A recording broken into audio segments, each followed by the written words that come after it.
Well, the local elections are over. The Tories didn't have a good time. The Labour Party didn't really get a full endorsement from the British public.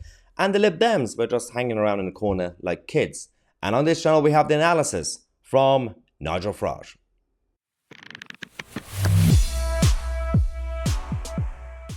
Okay, ladies and gentlemen, let's talk about the 2023 local elections. We've been covering that over the last couple of days. Not really that surprising. The Tories were destroyed. They lost over 1,000 seats. The Labour Party could have done better. They got about 500, 600 extra votes. But they are the largest party across the country when it comes to local council. So well done, Keir Starmer. The Liberal Democrats did actually pretty okay for the Lib Dems. They got about 400-ish extra seats. Even the Greens did okay. But having said that, what is going to happen with the Tories? Because they are saying that we still have optimism when it comes to the next general election. Look at the opinion polls, the way it's going. Starmer is not going to get a majority. We could come back. Nigel Farage actually did an analysis video. Let's go to this selfie video that we have from Nigel. Many of these seats were last contested in 2019, and the Tories are down many hundreds. But remember, on that day in 2019, it also coincided with the European election, where the Conservative Party got 8% of the vote, their worst result in 200 years, as the Brexit Party stormed to victory. And they did pretty badly in the local elections too.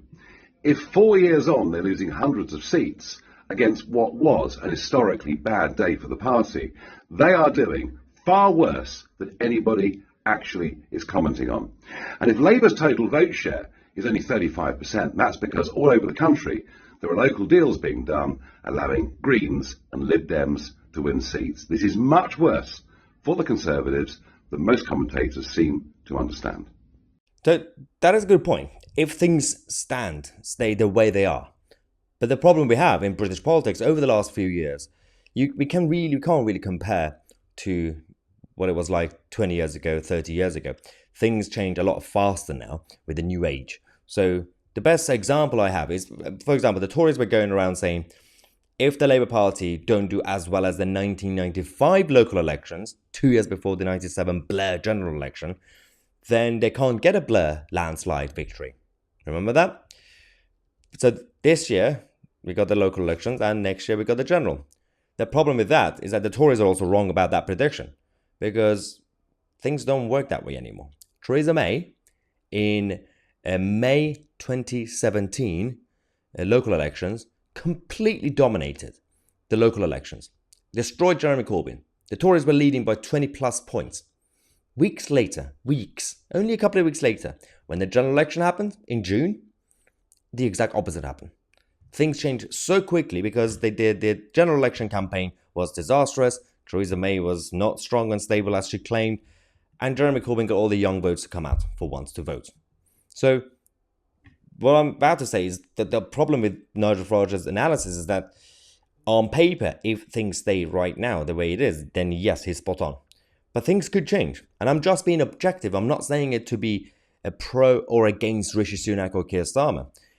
I'm saying that within the next year or so, if inflation continues to come down, and if the GDP slowly goes up, and if the Tory party managed to get the right-wing press and newspapers to create their own narrative and propaganda saying, hey, we are coming back, the road to recovery, and if they could manage to win politically win the narrative on illegal migration and border crisis, the reason I said politically when it comes to media, not necessarily fix the problem completely, if they manage to convince some of the people in the public that we are doing it now, then they can prevent a Starmer majority, at least. It will be hard for the Tories to win a majority, but it could prevent a Starmer majority. So that's the one thing that could easily change within the next year or so. Things change much faster than it used to in the past. But at the same time, I'm still with Nigel Farage that the Tories shouldn't really get excited saying, well, the Labour Party didn't do as well as 95. The Labour Party didn't really do the double digits that they should have gotten in every area. But you can't really compare it because the Tories are wrong. Nigel is right, because the other thing that Nigel didn't say, he was talking about the local deals, but the other thing to add was the low turnout. The people didn't come out to vote. They were against all the mainstream parties. So we had a turnout of 20 or 30%. So it's not really representative of the mood of the country if you force them to vote either red or blue. So the public, the majority, rejected both red and blue. That's all we know.